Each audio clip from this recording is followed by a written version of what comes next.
చరిత్రను పరిశీలించి చూస్తే రాజులు తాము ప్రేమించిన మహిళల కోసం ఎన్నో అద్భుతాలను ఆవిష్కరించి తమ ప్రేమను చాటడం మనం చూసాం. అందుకు ఆగ్రాలోని తాజ్ మహల్ అదే కోవకు చెందుతుంది. అదే బాటలో శివమొగ్గ జిల్లా ఆనందపురాలో ఓ చరిత్రాత్మక చంపక సరస్సుకు సంబంధించి అదే కథను ఇక్కడ వారు ఇప్పటికీ చెప్పుకుంటారు. 15వ శతాబ్దానికి చెందిన రాజా హిరియా వెంకటప్ప నాయక్ తాను ఎంతగానో ప్రేమించి వివాహమాడిన చంపక జ్ఞాపకార్థం ఆ సరస్సును నిర్మించారు. ఆయన్ను ఎంతగానో ప్రేమించిన రాణి చంపకపై ఆమె ప్రాంతానికి చెందిన ప్రజలు నిరసన వ్యక్తం చేశారు. వారి కులం వేరు, రాజు కులం వేరని నిందించారు. అది తట్టుకోలేక మత్స్యకార కుటుంబానికి చెందిన చంపకరాణి ఆత్మహత్య చేసుకుని తనువు చాలించింది. దీంతో తన భార్యపై ప్రేమకు గుర్తుగా ప్రజలకు కూడా ఉపయోగపడేలా ఓ మంచినీటి చెరువును నిర్మించి దానికి చంపక సరస్సు అని నామకరణం చేశారు వెంకటప్ప నాయక్. అప్పట్లోనూ అక్కడ నీటి సంక్షోభం కొనసాగుతుంది. ఆ సరస్సు ఇప్పటికీ అక్కడ నీటి అవసరాలను తీరుస్తుండడం ఓ గొప్ప విషయం. ఈ విషయాన్ని 16వ శతాబ్దంలో ప్రముఖ పరిశోధనాత్మక రచయిత నా డిసౌజా తన రచనల్లో ప్రస్తావించడంతో విషయం వెలుగులోకి వచ్చింది. ప్రేమ కోసం ప్రజలకు అపార నీటి సౌకర్యం కల్పించిన రాజులే కెలాడి నాయకులు. అప్పటి విజయనగర సామ్రాజ్యానికి సామంత రాజులుగా కెలాడి నాయకులు ఇప్పటికీ ఆ ప్రాంతానికి సుపరిచితులుగానే ఉన్నారు. అసలు కర్ణాటక చరిత్రలోనే కెలాడి నాయకుల ప్రభావం ఎంతో ఉంది. ఆ రాష్ట్రంలోని మల్నాడు ప్రాంతంలో కెలాడి నాయక అన్న, చిత్రదుర్గ అన్న తెలియని వారు ఉండరు. ప్రజలను పాలించడంలో కెలాడి నాయక గొప్పతనం, కీర్తి ప్రతిష్టలు చరిత్రలోకి ఎక్కాయి. 1500లో సింహాసనంపైకి వచ్చిన చౌదప్ప నాయక్ కెలాడి మొదటి రాజు. అతన్ని గొప్ప హీరోగా భావించారు. సుమారు 1645లో సమర్థుడైన రాజు శివప్ప నాయక్ సింహాసనంపైకి వచ్చాడు. అతని పాలనలో కెలాడిలో అనేక సంస్కరణలు జరిగాయి. పరిపాలనా సంస్కరణల వల్ల ఈ రాజు గొప్ప పాలకుడుగా ప్రసిద్ధి చెందాడు. శివప్ప నాయక్ మరియు చెన్నమ్మ ఈ రాజ్యానికి ముఖ్యమైన పాలకులుగా ఉన్నారు. వీరు నిర్మించిందే ఈ కోట. ఈ కోట పేరు కావలిదుర్గ. ఈ కాలం మరిచిపోయిన పడమటి కొండల మధ్య నిశ్శబ్దంగా కనిపిస్తుంది. శతాబ్దాల చరిత్ర కలిగిన ఈ కోటలో కెలాడి నాయకుల చరిత్రకు సంబంధించిన గుర్తులు ఇప్పటికీ కనిపిస్తున్నాయి. ఈ ఒక్క కోటలోనే వారు కట్టించిన 15 ప్రఖ్యాతమైన గుడులు ఉండేవట. ఇప్పుడు కేవలం చూసుకోవడానికి మాత్రం 3 దేవాలయాలే మిగిలాయి. కోటని మరియు గుడులను హైదర్ అలీ మరియు అతని పుత్రరత్నం టిప్పు సుల్తాన్ కూలుగొట్టేయడంలో అవి కాలగర్భంలో కలిసిపోయాయి. నిజమైన అసలు సిసలు చరిత్ర ఏనాడో కాలగర్భంలో కలిసిపోయింది. ఈ ప్రాంతానికి అపార నష్టం కలగజేసిన లోడీలు, టిప్పులు, జేబులు, బాబర్, అక్బర్లు మాత్రం ఇప్పటికీ చరిత్ర ప్రస్తావనలో కనిపిస్తారు. కానీ కెలాడి నాయక చరిత్ర మాత్రం తెరమరుగైపోయింది. షిమోగా జిల్లాలోని సాగర్ సిటీకి దగ్గరగా కెలాడి దేవాలయాలు పట్టణం దర్శించుకోవడానికి ఓ అద్భుతమైన అనుభవం. ఇక్కడికి జనం బైక్లపై నడుస్తూ వస్తుంటారు. ఈ ప్రదేశంలో ఒక్క మ్యూజియం మరియు పురాతన శివాలయం ఉన్నాయి. ఉత్తర కర్ణాటక పర్యటనకు వచ్చేవారు ప్రకృతి అందాలు తిలకించి ఆనందించేందుకు, అదే సమయంలో దేవాలయాలు దర్శించేందుకు వస్తుంటారు.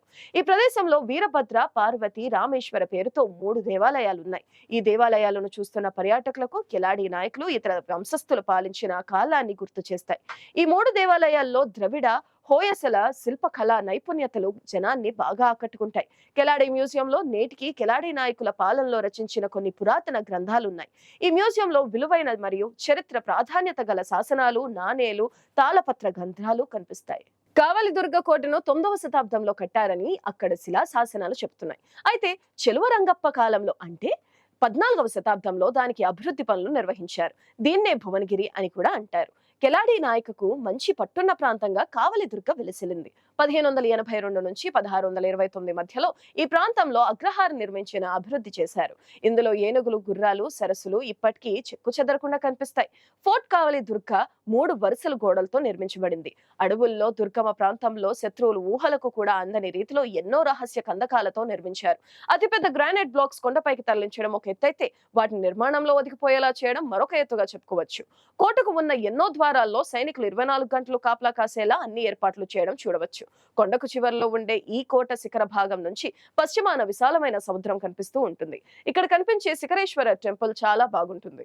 దీన్నే శ్రీకాంతేశ్వర టెంపుల్ అని కూడా వ్యవహరిస్తారు. ఆ పక్కనే కాశీ విశ్వనాథ టెంపుల్ శిథిలాలు కూడా కనిపిస్తాయి. కావలిదుర్గ కోట చూడ్డానికి చాలా అందమైన ప్రకృతి నడుమ దాగి ఉన్నట్లుగా కనిపిస్తుంది. అప్పటి రాజవంశీయుల టీవీ, ఆ రాజసం ఇప్పటికీ ఆ కోట శిథిలాల్లో కొట్టొచ్చినట్టు కనిపిస్తూ ఉంటుంది. దట్టమైన అడవి మధ్య 5 కిలోమీటర్లు ఎత్తున్న కొండపైకి ట్రెక్కింగ్ చేయడం ఓ జీవిత కాలపు అనుభవంగా మిగిలిపోతుంది. ఇక్కడ ప్రదేశం ఒకప్పటి చరిత్ర, ప్రకృతికి సంబంధించి ఓ చక్కటి కాంబినేషన్ గా చెప్పుకోవచ్చు. ఆ అందమైన ప్రకృతికి తోడు దూరంగా కనిపించే అరేబియా సముద్రపు గాళ్ళు పర్యాటకులకు ఏవో రహస్యాలు చెప్తున్నట్లుగా అనిపిస్తాయి. ఇక్కడ 3 రౌండ్లు గోడలు నిర్మాణాలు కెలాడి నాయకుల ముందు చూపుకు నిదర్శనంగా ఉంటుంది. ఇప్పటికీ ప్యాలెస్ లో చెదరకుండా మిగిలిపోయిన నిర్మాణాలలో స్నాన ఘట్టాలు, సైనికుల గదులు, ఆయుధాలు నిల్వ ఉంచే గదులు, ఎత్తైన కోటపై స్వచ్ఛమైన నీటి సరస్సు చూపురులను ఆశ్చర్యంలో ముంచెత్తేలా చేస్తాయి. వీటిని చూసేందుకు వచ్చేవారు ట్రెక్కింగ్ చేయగలిగి ఉండాలి. ఎందుకంటే ఎత్తు ప్రాంతానికి అంత తేలికగా చేరుకోలేం. బాగా శక్తి కలిగిన వారైతేనే కేవలం 2-3 గంటల్లో కోటను చూడటం సాధ్యపడుతుంది. లేనట్టయితే కాస్త కష్టమైన పనిగానే ఉంటుంది. కోటలోకి ప్రవేశాన్ని 5 గంటల తర్వాత మూసేస్తారు. ఎందుకంటే అక్కడ పెద్దగా వస్తువులు ఎక్కువ లేని కారణంగా ఎక్కువసేపు గడపడం అసాధ్యం. కేవలం టీ కొట్లు తప్ప మిగిలినవన్నీ మంచినీటితో సహా వెంట తీసుకుపోవాల్సిందే. సాధారణంగా స్థానికులు ఈ చుట్టుపక్కల ఉండే శివమొగ్గ, తీర్థహల్లి టౌన్ ప్రాంతాల నుంచి పిక్నిక్ లాగా వచ్చిపోతుంటారు. కర్ణాటక రాజధాని బెంగళూరు నుంచి 365 కిలోమీటర్లు, మంగళూరు నుంచి 133 కిలోమీటర్లు, తీర్థహల్లి నుంచి 18 కిలోమీటర్ల దూరంలో కావలిదుర్గ కోట ఉంటుంది. ఉండటానికి తీర్థహల్లి టౌన్ లో కొన్ని హోటళ్లున్నాయి తప్ప పెద్దగా వసతి సౌకర్యాలు దొరకవు. డైరెక్ట్ గా బస్సులు లేకపోవడం పర్యాటకులకు నిరాశ కలిగించే అంశంగా చెప్పుకోవచ్చు. బెంగళూరు నుంచి తీర్థహల్లి చేరుకుని అక్కడి నుంచి ఆటోల ద్వారా కోటకు చేరుకోవచ్చు. కొన్ని వందల సంవత్సరాల చరిత్ర కలిగిన కావలిదుర్గ కోటను పర్యాటక పరంగా అభివృద్ధి చేయకపోవడం దురదృష్టకరంగా చరిత్రను ఆరాధించే అభిమానులు ఆరోపిస్తున్నారు. ప్రభుత్వం ఎందుకు ఈ విషయాన్ని పట్టించుకోవడం లేదన్నది స్థానికులకు అర్థం కావడం లేదు. దీన్ని అభివృద్ధి పరిస్తే ఈ ప్రాంతం చక్కని పర్యాటక ప్రదేశంగా ఎదుగుతుంది అనడంలో సందేహం లేదు. ప్రపంచంలో ఎన్నో రాజ్యాలు చరిత్రలో కలిసిపోయాయి. అయితే ఆ రాజ్యాలను పాలించిన రాజులు కూడా గతించిపోయిన ప్రజలకు వారు చేసిన సేవలు మాత్రం ఇప్పటికీ నిలిచి ఉన్నాయి. అందులో కెలాడి నాయకుల సేవలు నీటికి సంబంధించినవి అవడం చాలా గొప్ప విషయం. అందుకు వారిని మనం స్మరించుకోక తప్పదు.